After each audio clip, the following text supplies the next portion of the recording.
안녕하세요. 저희 앱솔루트 맘스쿨 라이브에 오신 여러분 환영합니다. 반갑습니다. 오늘 저희가 또 주제 선정하는데 많은 고민을 했는데요. 요즘엔 또 다양한 여러 가지 환경 요인들로 인해서 아토피 피부염이나 알레르기로 고생하는 아이들이 굉장히 많다라고 해요. 출생아 중에 한 15에서 20% 정도는 이 아토피를 겪는다고 하는데요. 흔한 질병이지만 또 인터넷상에 또 잘못된 정보들이 많아서 우리 부모님들이 굉장히 혼란스러우실 때가 많다라고 합니다. 그래서 오늘은 이 모든 궁금증을 해결하고자 아토피와 알레르기의 모든 것이라는 주제로 진행을 이제 해보려고 하고요. 아토피와 알레르기의 모든 것의 저자이시기도 하고요.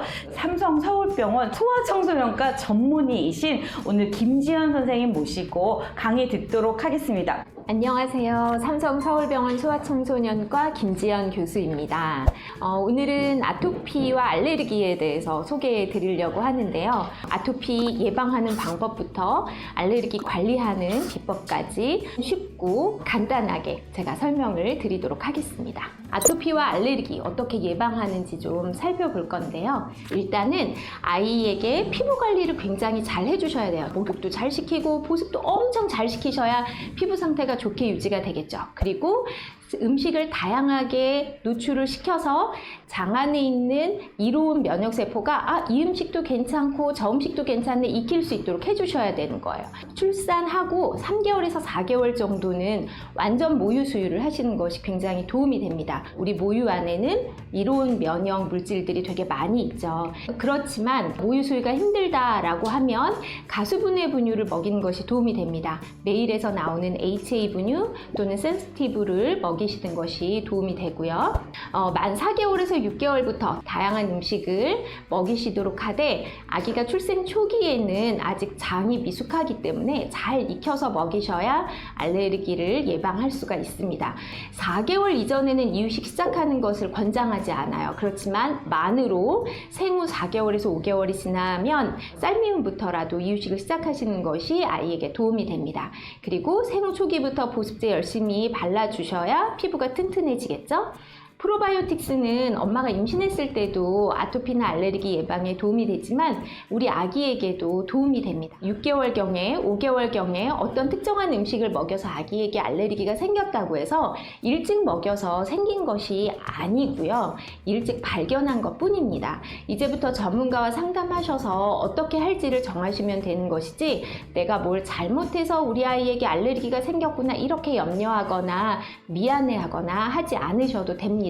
그래서 아기가 알레르기 가능성이 높은 아이라고 하면 세심한 관찰과 주의만 잘하고 이유식을 시작하는 시기나 방법은 아토피 알레르기 가능성이 낮은 아이들과 똑같다 이렇게 보셔도 되겠어요. 물론 아이가 어릴 때도 환경 관리를 잘 하시는 것은 아주 중요합니다. 미세먼지라든지 흡연에 노출되지 않도록 관리를 잘 해주셔야 아토피와 알레르기도 예방이 될 수가 있습니다. 아기한테 어떤 피부 증상이 생겼다고 하면 그 안에는 여기 보시는 그림처럼 아토피 피부염이 있는 경우도 있고 아닌 경우도 있어요. 그리고 아토피 피부염이 있다고 해서 반드시 알레르기를 다 같이 가지고 있는 것이 아니라 알레르기 검사에서 문제가 없는 아토피 피부염도 있습니다. 왜냐하면 아토피 피부에 나쁜 영향을 주는 인자는 너무 많은데 그런데 이런 것들이 알레르기 인자 때문에 나빠지지 않는 아토피 피부염이 있단 말이죠. 그걸 우리가 내인성 아토피 피부염이라고 합니다. 알레르기 검사에서 이상이 있고 제한을 뭔가 해야 되는 아토피 피부염도 있죠. 그거는 교집합 부분에 들어가는 게 외인성 아토피 피부염입니다. 하지만 아토피 피부염은 하나도 없고 음식 알레르기만 있거나 진먼지 진드기 알레르기만 있는 경우도 있어요. 그거는 오른쪽 끝에 있는 아토피 피부염 증상은 없는 알레르기죠. 그러니까 내가 보기에 피부 증상은 동일해 보여도 이 아이에게 이런 아토피를 나쁘게 하는 인자는 사람마다 굉장히 다양합니다. 옆집 애가 계란 우유 다 제한하고 좋아졌다더라. 고기를 제한하고 좋아졌다더라. 그건 그 집 아이일 뿐이에요. 그러니까 남들 다 하는 거를 듣고 그대로 따라하는 거는 올바른 관리법일까요? 아닐까요?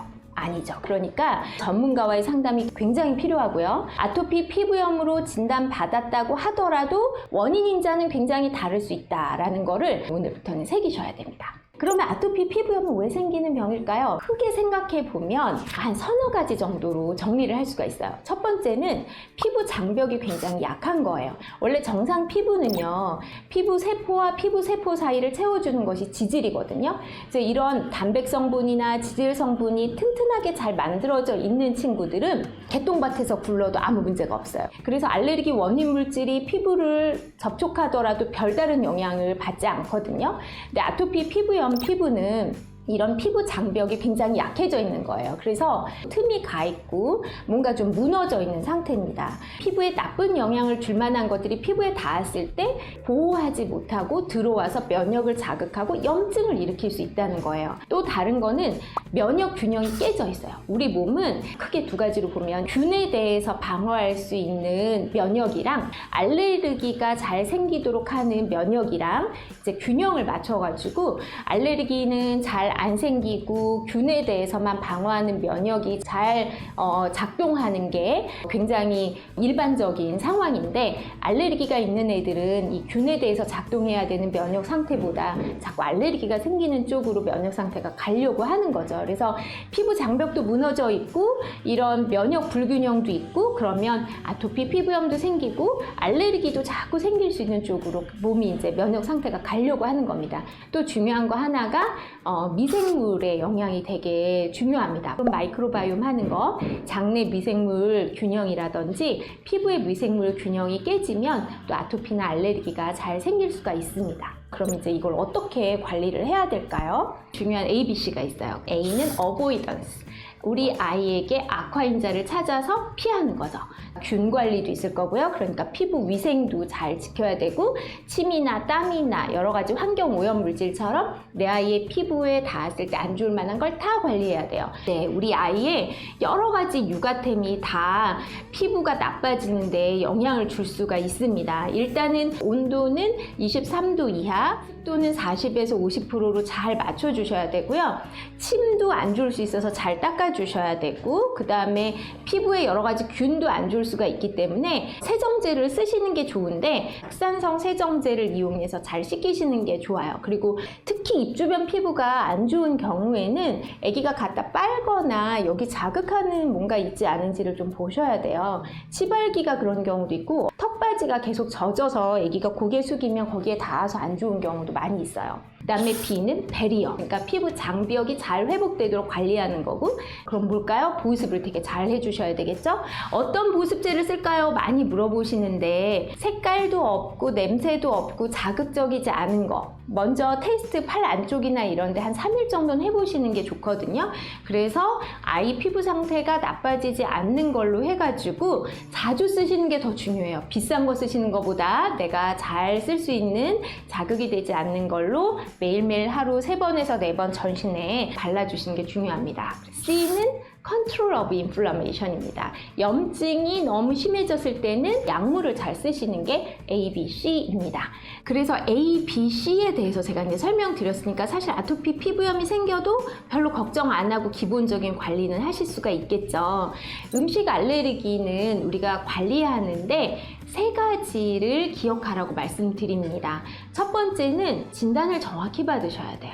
대부분 내가 옛날에 우리 아이한테 어떤 음식 줘봤는데 반응이 있는 것 같다. 그러면 알레르기를 스스로 진단하시는 경우가 너무 많아요. 그리고 처음에는 병원에서 제대로 진단 받았더라도 원래 6개월에서 1년마다 병원 가서 애기 상태가 좋아졌는지 확인하셔야 되는데, 그걸 안 하고 한 3년, 5년, 어떨 때는 학교 입학할 때까지 얘는 아직도 알레르기가 있을 거다 이렇게 생각하고 그냥 계속 차단하시는 경우가 있거든요. 근데 음식을 이제 너무 제한하시게 되면 엄마 아빠가 지내시는 것도 불편하고 힘들지만 아이도 일상생활하는데 불편하고 장애가 되고 거부가 되는 상황을 많이 접하면서 마음이 힘든 경우도 많아요. 그래서 진단을 정확하게 과학적으로 받으시는 게 1번으로 중요합니다. 음식 알레르기를 진단할 때 이제 많이 쓰는 그런 혈액 검사는 돌 전에도 하실 수가 있습니다. 조금이라도 의심이 되면 전문가와 상의하셔서 검사를 받아보시는 게 필요합니다. 정확하게 우리 아이를 진단받았어요 라고 하는 경우라면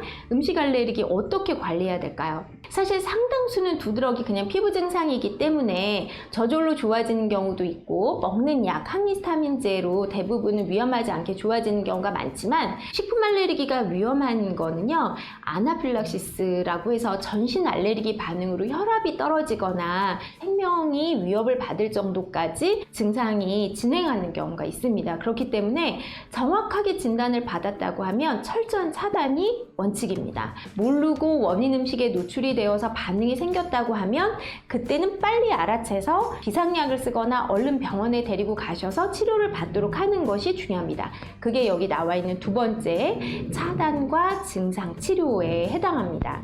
아이가 알레르기가 있을 때 모두 다 할 수 있는 건 아니지만 엄마가 좀 이제 씩씩하고 아이도 좀 의지가 있다고 하면 만 3, 4세 경에는 조금씩 노출을 시켜서 이 면역이 균형을 찾도록 하는 치료를 할 수가 있습니다. 그런데 이 경구 면역요법은 모든 병원에서 할 수 있는 것도 아니고 집에서 알아서 하시는 치료가 아니에요. 너무 위험할 수 있어요. 왜냐하면 알레르기 원인 음식을 조금씩 노출시키는 것이기 때문에 알레르기 증상이 나올 수 있는 위험을 감수하고 하는 거예요. 그럼 어떻게 해야 될까요? 큰 병원에서 경험이 많은 의사의 감독을 받아가면서 대처 방법에 대한 교육을 받고 하시는 치료입니다. 근데 이제 이런 경구 면역요법까지 필요한 경우가 아닌 조금 가벼운 증상을 보이는 환자라고 하면 계란이나 우유 사다리를 해볼 수가 있어요. 그래서 아주 소량부터 하는 건데 잘 익힌 특히 이제 빵이나 과자의 형태로 가공한 달걀 음식부터 해서 조금씩 먹는 방법을 바꿔가면서 먹을 수 있는 음식의 종류를 찾아주는 방법입니다. 대개 한 달에서 2달 간격으로 해서 먹을 수 있는 달걀 음식을 이제 설명을 드리고 있는데요. 이런 달걀 사다리나 우유 사다리를 병원의 도움을 받아서 해보시게 되면 경구 면역요법이 필요한 정도까지 예민한 아이가 아닐 때는 좀 도움을 받으실 수가 있습니다. 감사합니다. 제가 사전 질문도 받고 실시간으로 궁금하신 것들 올려주신 것들 제가 체크를 조금 해봤거든요. 보습이 중요한 거 굉장히 잘 아는데 자주 씻고 보습을 해주는 게 도움이 되느냐 아니면 물에 덜 닦고 보습을 해주는 게 좋으냐 이것도 또 궁금하시더라고요. 네. 얼굴을 포함해서 적어도 하루에 한 번 약산성 세정제를 이용해서 씻기시는 것은 매우 중요하고요. 단지 이제 목욕이 끝나고 나서 바로 직후에 보습제를 충분히 발라서 더 건조해지지 않도록은 해주셔야 됩니다. 근데 이제 여름 같은 경우는 아이들이 외출하고 나면 땀을 많이 흘리잖아요. 근데 이제 이런 땀이나 먼지가 피부에 더 안 좋은 영향을 줄 수 있으니까 보습제를 바로 직후에 바른다는 전제하에 하루에 2번 씻기시는 것도 가능하고 겨울에는 우리 아이가 씻고 나면 너무 건조해진다라고 하면 한 이틀에 한 번 정도는 적어도 세정제를 이용해서 씻겨주시는 게 중요합니다.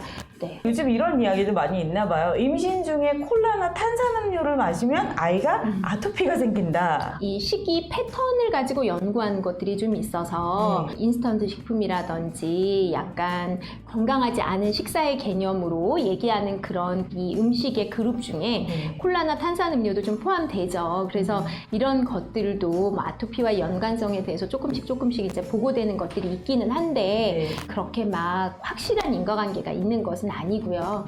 임신 중에 콜라랑 탄산음료는 아토피가 아니어도 건강에 그렇게 좋지는 않으세요. 단당류가 굉장히 많이 포함되어 맞아요. 있잖아요. 그렇다고 먹으면 큰일 난다, 아토피가 생긴다 이런 개념은 아니지만 그래도 엄마와 아기의 건강을 위해서 조금 줄이시는 게 좋다. 이 정도로 편하게 생각하시면 될 것 같습니다. 좋은 말씀 해주셔서 너무 감사하고요. 마지막으로 우리 어머님들에게 당부하고 싶은 이야기가 있으면 한 말씀만 좀 부탁드리겠습니다. 네, 항상 씩씩한 마음가짐이 중요하다고 말씀을 많이 드리는데요. 우리 아이가 지금 아토피가 있어도 또는 다른 것 때문에 좀 힘든 상황이어도 결국 시간은 가고 지금 걱정하는 부분들은 상당수가 저절로 해결되는 것도 많고요. 죄책감 가지지 마시고 아름다운 세상, 빛나는 미래 같이 할 수 있도록 해준 것만으로도 어머니께서 굉장히 중요한 역할을 해주신 거다. 그래서 기운 내시면 좋겠다. 이렇게 말씀드리고 싶습니다. 선생님의 강의는 여기서 오늘 마무리를 하도록 하겠습니다. 보이지 않지만 감사의 박수를 크게 쳐주시면 오늘 마무리하도록 하겠습니다.